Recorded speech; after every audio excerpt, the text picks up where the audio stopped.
ఇవి మా బొండు మల్లి చెట్టులు. ఇది పెద్ద పువ్వు అవుతుంది ఇది, కానీ కొంచెం సీజన్ సరిగ్గా లేకపోవటం వల్ల చిన్న పువ్వులు అవుతున్నాయి, కానీ బోళ్ళని మల్లెపూలు అయితే వచ్చాయి.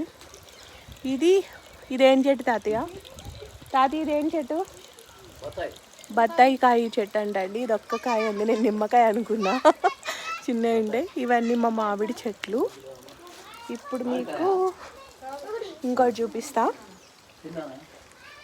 ఇది పనస చెట్టు, ఎంత పెద్దగా ఉంది కదా. ఇదేమో కొబ్బరి చెట్టు. అక్కడ ఇంకో కొబ్బరి చెట్టు ఉంది, అదేమో సపోటా చెట్టు.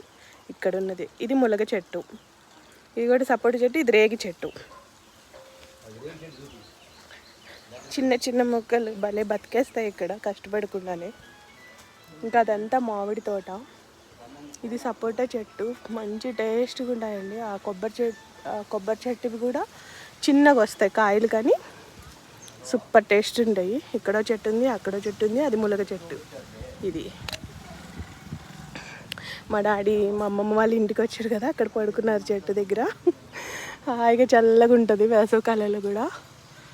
ఇంటి దగ్గర అయితే ఎదుర ప్లేస్ ఉంది. అక్కడ గోంగూర ఉంది. ఇదేమో చామంతి చెట్లు. అబ్బాబ్బా, ఇక్కడ ఇంకో చెట్టు కూడా ఉంది వెనకాల, కొబ్బరి చెట్టు. మా తాతయ్య కోళ్ళకి ఒక చిన్న ఇల్లు తయారు చేశాడు. అది కూడా హౌస్ లాగే ఉంది, భలే క్యూట్గా బాగుంది కదా.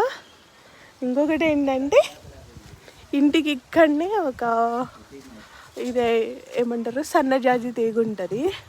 అస్సలు ఇంకొకటి చెప్పాలా, మా అమ్మమ్మ ముగ్గేసింది. ఇక్కడ ఇంకో ముగ్గేసింది.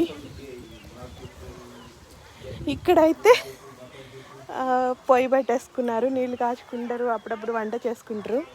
ఇక్కడ ఇది ఉంది కదా, ఇది జామ చెట్టు. నా చెట్టు అనమాట. అంటే నేను 4th క్లాస్లో ఉన్నప్పుడు నాకు స్కూల్లో ఇచ్చారు అది చెట్లు నాటాలని చెప్పేసి.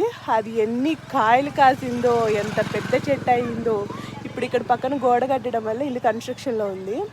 ఆ గోడ వల్ల అది అట్లా అయింది. ఆ వెనకాల కనపడే కరివేపాకు చెట్టు కూడా చాలా పెద్దది, అమ్మమ్మ వాళ్ళది. సూపర్ ఉంటుంది అసలు. ఇట్లా అన్నమాట.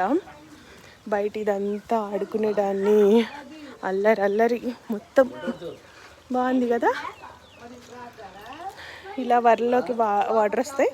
ఇక్కడ వాషింగ్ అది చేసుకుంటారు తాతయ్య వాళ్ళు. పల్లెటూరు అండి. పక్కన ఇల్లు కూడా చూడండి ఎలా ఉన్నాయో, చాలా పల్లెటూరు.